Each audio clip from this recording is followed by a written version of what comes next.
నిర్మల్ జిల్లా కేంద్రంలో ప్రాచీన దేవాలయం దేవరకోటలో శ్రీ లక్ష్మీ వెంకటేశ్వర స్వామి దేవరకోట దేవాలయాన్ని శ్రీ త్రిదండి రామాంజనేయ స్వామి దర్శించుకున్నారు. ఈ సందర్భంగా ఆలయంలో ప్రత్యేక పూజలు చేశారు. ఇక శనివారాన్ని పురస్కరించుకొని ఉదయం స్వామివారికి క్షీరాభిషేకం చేశారు. అనంతరం ఆలయ ప్రాంగణంలో పల్లకి సేవ నిర్వహించారు. అనంతరం భక్తులను ఉద్దేశించి ప్రవచనాలు చేశారు.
அடியார் வருவார் அரங்கனர்வாள் கடகோபந்தன்ன வென்றோடுவாள்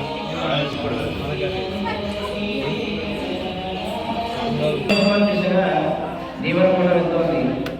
ఆ పూర్వవైభవం పూర్తిగా శ్రీధర్ గారు కోరుకున్న విధంగా, కమిటీ కోరుకున్న విధంగా రామకృష్ణ గారు సహకరిస్తూ అవినాశంలో దాంట్లో భాగమై ఈ గ్రామానికి ఉన్నటువంటి అత్యంత పురాతనమైన ఈ ఆలయాన్ని చుట్టుపక్కల అన్నింటికీ ఆదర్శంగా ఉండేలాగా ఆరాధనా క్రమాన్ని కొనసాగిస్తూ వారు ధరిస్తూ వచ్చినటువంటి భక్తులందరినీ కూడా తరింపజేసే దిశగా వెళ్ళాలి అని ఆ శ్రీవారి శ్రీచరణాలను ప్రార్థిస్తూ మీ అందరికీ కూడా అనేకమైనటువంటి మంగళాశాసనాలు చేస్తున్నాం.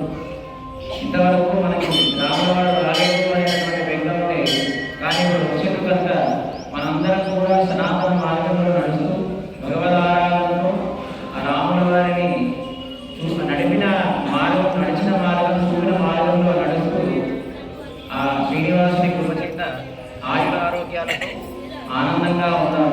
అలా ఉండే సామర్థ్యాన్ని ఆ స్వామివారి వారికి ప్రసాదించాలి అని ప్రార్థిస్తూ మీ అందరికీ మంగళాశాసనాలు తెస్తున్నాం.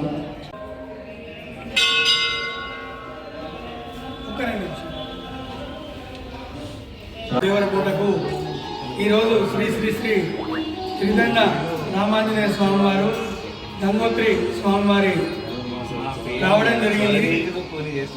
అలాగే మన నరసింహపల్లి వెంకటేశ్వర స్వామి హిందూరు తిరుమలగా పేరుగాంచిన మన నరసింహారెడ్డి గారు ఇక్కడికి రావడం మేము ఎంతో ఆనందం వ్యక్తం చేస్తూ వారికి స్వాగతం పలుకుతున్నాము.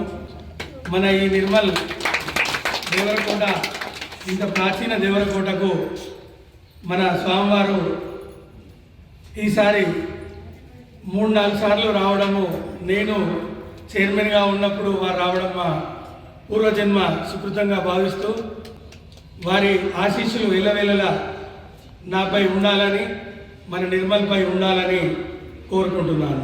సంవత్సరము మన ఈ దేవరకోట దేవాలయంలో నా భూతో నా భవిష్యత్ 60,000 పైచిలకు భక్తులు మన ముక్కోటి ఏకాదశి ఉత్తర ద్వారం దర్శనము చేయడం జరిగింది. అలాగే మన గోదా కళ్యాణానికి కూడా 2,500 పైచిలకు భక్తులు అంగరంగ వైభవంగా మనము నిర్వహించడం జరిగింది. సంవత్సరం మాత్రము మనకు కొన్ని అద్భుతమైన కార్యక్రమాలు తను చెప్పినా కొద్ది నేను నిర్వహించడం జరిగింది. దానిలో సుదర్శన యాగము ఇన్నేళ్ల తర్వాత ఈ పురాతనమైన ఆలయంలో మా చేతుల మీదుగా జరగడం మేము పూర్వజన్మం అని నేను అనుకుంటున్నాను. మాకు అన్ని మంచి జరిగి ఇక ముందు కూడా ఈ దేవరకోట దేవాలయాన్ని మనము చాలా అద్భుతంగా తీర్చిదిద్ది మన తెలంగాణలోనే మరో తిరుపతిగా దీన్ని తీర్చిదిద్దాలని చెప్పి స్వామివారికి మన అన్నగారికి నేను వేడుకోవడం